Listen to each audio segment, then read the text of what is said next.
Hello my story lovers, एक बार फिर से स्वागत है आपका शुरू टीवी पर। आज आपके लिए हम लेकर आए हैं बहुत ही मज़ेदार एक भुलक्कड़ बर्गर वाले की कहानी। जिस आदमी को पूरा कस्बा भुलक्कड़ समझकर हंसता था, उसी की वजह से एक दिन ऐसा सच सामने आया जिसने सरपंच से लेकर पूरे गाँव की नींद उड़ा दी। सूरजपुर गांव के एक छोटे से कस्बे में शंकर लाल नाम का एक आदमी रहता था। उसकी पत्नी का नाम था गीता और बेटे का नाम था मुन्ना।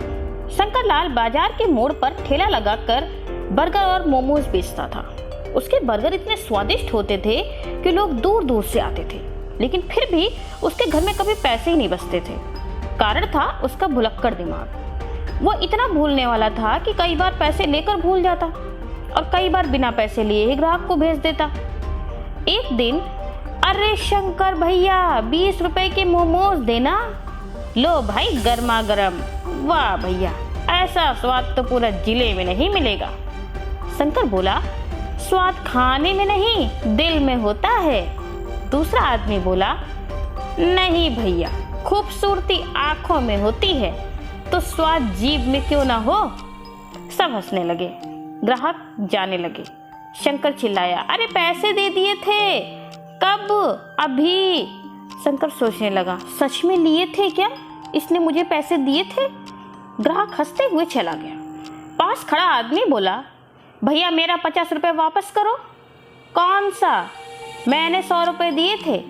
शंकर डर गया, उसने पैसे दे दिए। लोग हंसने लगे, अरे ये तो पूरा भुलक्कड़ है। दिन गुजरते गए। एक दिन तो हद हो गई, शंकर अपना घर ही भूल गया।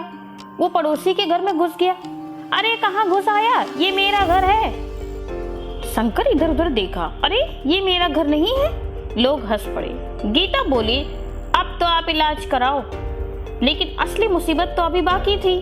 कुछ दिनों बाद कस्बे में चोरी शुरू हो गई। किसी का मोबाइल, किसी के गहने, किसी के पैसे, सब गायब होने लगे। लोग बोले, चोर शंकर है, इतना भुलक्कड़ है कि दूसरों का सामान अपना समझ कर ले लेता होगा।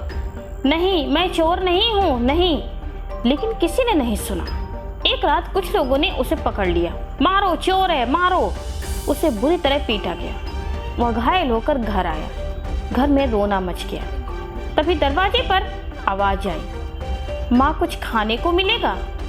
एक लंगड़ा आदमी था। मेरा नाम राजू है, काम चाहिए। गीता बोली, अरे हम तो खुद परेशान हैं। राजू बोला, ठेला दे दो, मैं बेचूंगा। शंकर बोला, ठीक है। अगले दिन से राजू ठेला लगाने लगा। लोग हंसते, पहले भुलक्कड़ अब लंगड़ा। लेकिन चोरी बंद नहीं हुई। एक दिन खबर आई, विकास भाग गया। सब बोले, वही चोर। तभी राजू बोला, नहीं वो चोर नहीं है। सब चौंक गए। तू कैसे जानता है? वो अपनी प्रेमिका के साथ भागा है। सब शांत। लेकिन चोरी तो जारी रही। एक दिन किसी ने देखा कि सरपंच के नौकर के हाथ में वही घड़ी है जो चोरी हुई थी। उसे पकड़ लिया। वह बोला, सरपंच ने दी है। सब सरपंच के पास गए। सरपंच बोला, हाँ मैंने दी है उसे। मामला फिर उलझ गया। अब रात में पहरा लगने लगा। एक रात लोगों ने देखा कोई मंदिर की तरफ जा रहा है। पकड़ा, राजू तू चोर है। नहीं, असली चोर मंदिर में है। सब मंदिर में गए। अंदर कोई सोने का मुकुट चुरा रहा था। पकड़ा गया, नकाब हटाया गया। सब दंग। वो था सरपंच रघुवीर। सब चिल्लाए, तू? रघुवीर बोला, जुए में सब हार गया था मैं।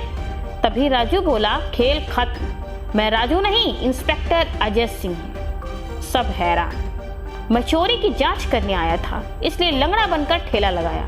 शंकर निर्दोष है। सबने माफी मांगी।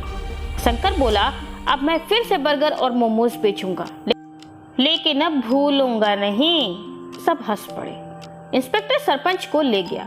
कस्बे में फिर से शांति आ गई। सो फ्रेंड्स, अब आपसे सवाल है कि क्या किसी की कमजोरी देखकर उस पर इल्जाम लगा देना सही है? यह सच हमेशा देर से सामने आता है।